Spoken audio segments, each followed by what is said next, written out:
Ladies and gentlemen, welcome to Talk Spicy. I'm Coach Gene Clemens. Thank you for joining me wherever you are joining me. Rate the show, comment, agree, disagree, but whatever you do, keep it spicy. 5-star ratings are appreciated. And if you're joining me on the YouTube channel, make sure you like, make sure you subscribe. Now that we've put another NFL week to bed, it's interesting how little some have to do in order to achieve the accolades that others have achieved by doing so much. Like, people are legitimately not sitting back and putting any recognition on the type of season that a guy like Lamar Jackson is having. No, he's not throwing as many touchdowns as they are in Miami. He's just winning. And it's interesting to me the times where winning matters and the times when they don't. I am still trying to figure out why some people get the bump for winning and others don't. Right? Some people get that, oh, well, they're another level for winning, and some don't. I don't know. I've been sitting back and trying to quantify, trying to understand why so many people are so quick to call guys like Jalen Hurts and Dak Prescott's game into question. Like, those two quarterbacks, every single time they don't have the game that has kind of made them who they are, people immediately attach them to the loss and nobody else, right? The Eagles have lost 2 games in a row. They lost 2 games in a row because their defense couldn't stop anybody. They couldn't stop the run, couldn't stop the pass. They just got worked by offenses 2 weeks in a row.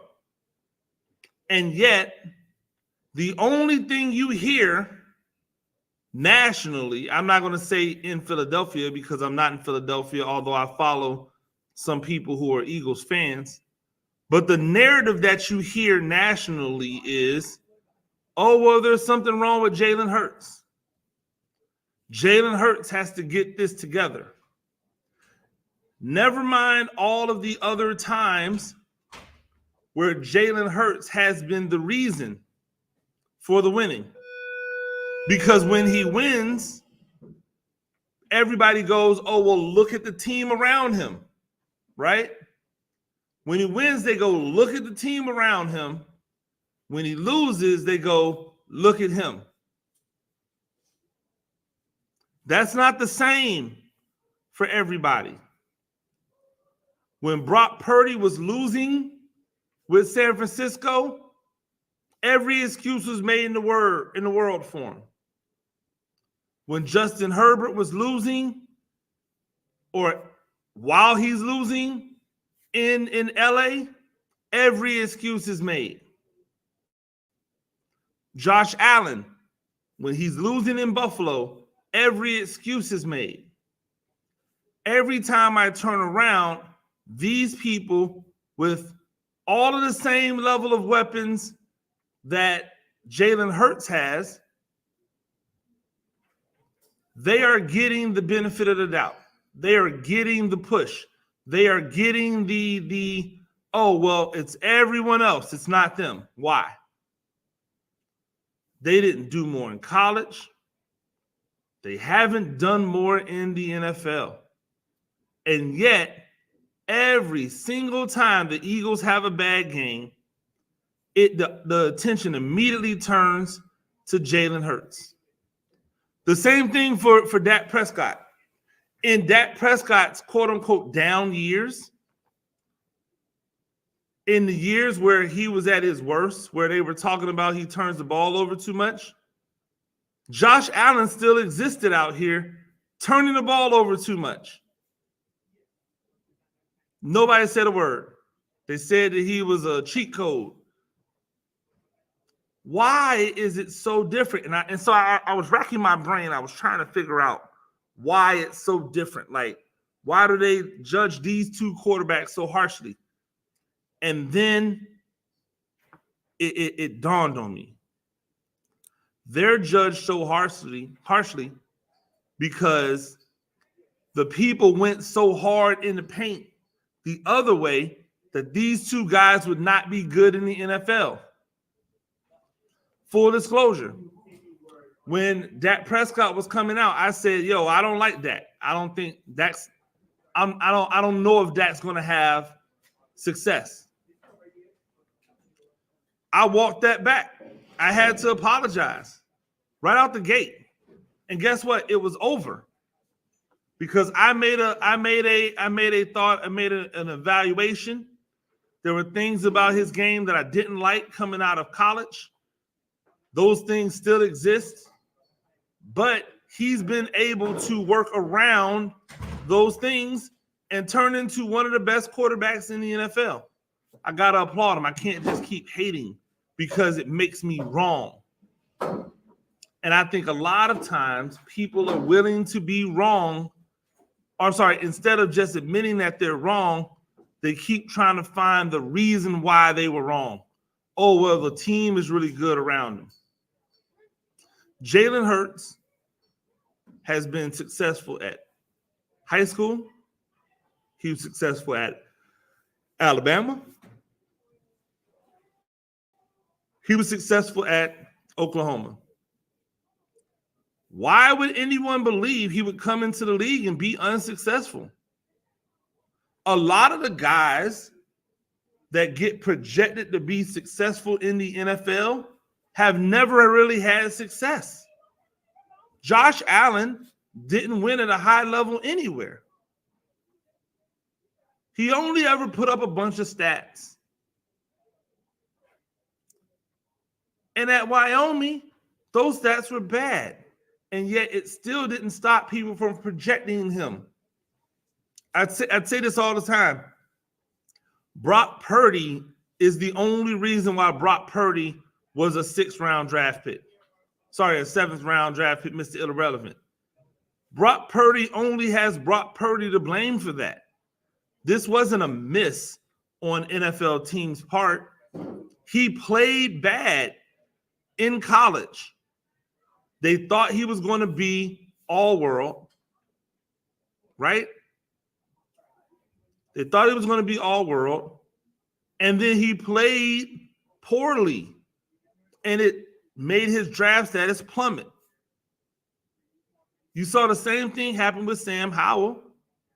Is there any difference between Brock Purdy and Sam Howell, or does Sam Howell just have less weapons and not as good like before this year? Possibly not as good, and hell, maybe this year too, not as good a play calling.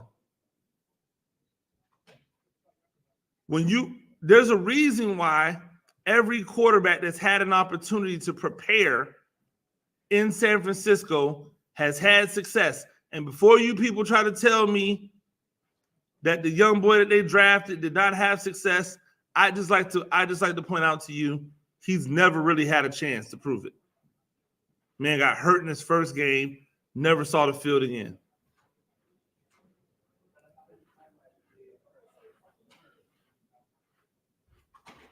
Like if Brock Purdy had performed at Iowa State in his subsequent years, how he performed in his first year as a starter when they thought he was going to be the next great, he would have been a top 10 pick. But he didn't. Here's the thing. There's never a time where Jalen Hurts didn't perform at a high level in college. And yet he still wasn't taken with a high draft pick, with a first round draft pick. We don't have to like lie about these things. This is just the truth. Just when you thought we were being equal, just when you thought we were elevating to a level that could be, just when we thought we were elevating to a level that everything was where we wanted to be, we still have these inequalities, right? How about this? The New York Giants won a game last night, right? New York Giants won a game last night. And it was Tommy Cutlets this and Tommy Cutlets that. That's the story. Tommy played like Cutlets for the better part of the game, right? Tommy played like Cutlets. He didn't play like a quarterback. He played like Cutlets. This man had 2, maybe 3 significant throws all game. At one point in time, we got to halftime, the man had 50-something yards passing. Right? Then he came out in the second half and lit it up and put like another 100 yards up. He had 158 yards in the game. Right? 158 yards in the game. Had a touchdown. But he had 71 yards rushing. 10 carries, 71 yards. Do I care that those were the stats if it's a win? Absolutely not. I'll take the win all day. But after the game, I can't give the credit to Tommy DeVito and go, oh my gosh, Tommy Cutlets, he was out there balling. No, because I watched with my own eyes, right? Those 71 rushing yards that he had, every single time he rushed, every single time he took off the run, outside of, I think, the one design run where he almost scored the touchdown, it was because he was getting pressure, and instead of just throwing the ball to the open person, the hot read, the person that the ball is supposed to go to, the thing that Brock Purdy is phenomenal at, you blitz him, he's going to throw it to the place you just vacated. Brock Purdy is phenomenal at that. But instead of doing those things, Tommy DeVito was like, yo, I'm out of here. Just gone. I'm not even necessarily mad at that, right? Not in the small sense of it. I'm not mad at it, but you know what I am? After the game, give the credit where the credit should go. Because that New York Giants defense was lights out. That New York Giants defense held when the offense put them in bad positions. 3 and outs, a fumble in plus territory late in the game. The Giants defense is the reason why they won that game. Right? The Giants defense is the reason. And who was leading the way on the Giants defense? Oh, nobody except for the first round pick at cornerback Deonte Banks had one of his best games of his career with no interceptions, but one of the best games. Who else led the way? Kayvon Thibodeau, first round draft pick of 2 years ago, the same first round draft pick that all of the Giants people on Twitter and in group chats were saying, oh, this dude's a bust, this dude's this dude's that. Oh, word? 8 tackles, sack, pass defended, QB hit, forced fumble. He had one blunder where he wasn't paying attention. They scored the touchdown on. You know how he came back? He came back with a strip sack. With a strip fumble. There was an Azeez Ojulari sighting. We haven't heard from him in a while. Why? Because he hasn't been healthy, I guess. He hasn't been healthy. He hasn't been out there. We haven't heard from him for a while. Dexter Lawrence was not his normal self. He wasn't as aggressive. He wasn't as out there. Why? Because now they've got him playing out of place. It sure didn't help the rush defense. Put that man back at nose guard. Okereke or Okereke, another solid game. Micah McFadden, an okay game. A'Shawn Robinson, a good game. Like, when you look at these guys, they should have been the ones on TV. They should have been the ones getting interviewed, except this is a story. Putting the fingers together and holding them up is a story. And by the way, can I just say, just when you think that we can't get any more offensive, we do offensive things and we hide behind the fact that it's flattery. Imagine if Tommy DeVito was a black man.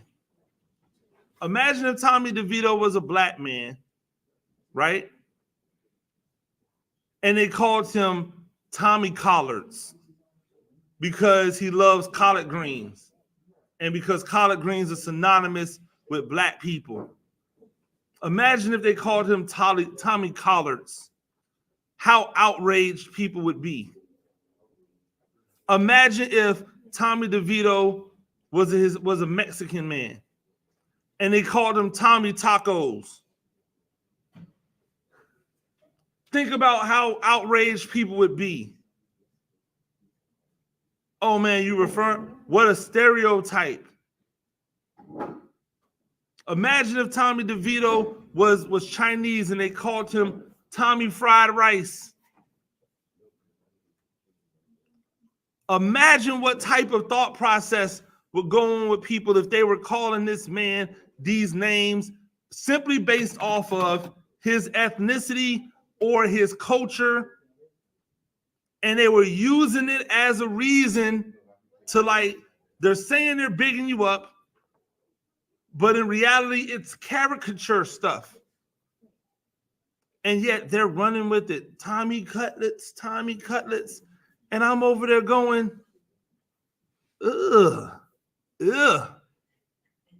Oh, Gene, coach, have some fun. It's fun. Yeah, it's fun. It is fun. It's fun for like the first 1, 2, 3 times you hear it. But 150, 200, 300 times in, it's not fun anymore. It's just annoying. It's just annoying. Just when you thought we were better than that, we right back on the same stupidity. It's something I'll never understand about the league. It's something I'll never understand. By the way, shout out to the Lakers on winning that in-season game. Make sure that you guys check out the new Zebra Stripes podcast. It's already dropped. Coach Wint and I talked more about that on the Zebra Stripes podcast. It's been a while since we've been back, so make sure you check it out wherever you get your podcasts, definitely on Spotify. Ladies and gentlemen, that's Talk Spicy. I'm Coach Gene Clemens. We do this thing a few times a week. Rate the show, comment, agree, disagree, but whatever you do, keep it spicy. 5-star ratings are appreciated. And if you're joining me on the YouTube channel, make sure you like, make sure you subscribe. Till next time, peace.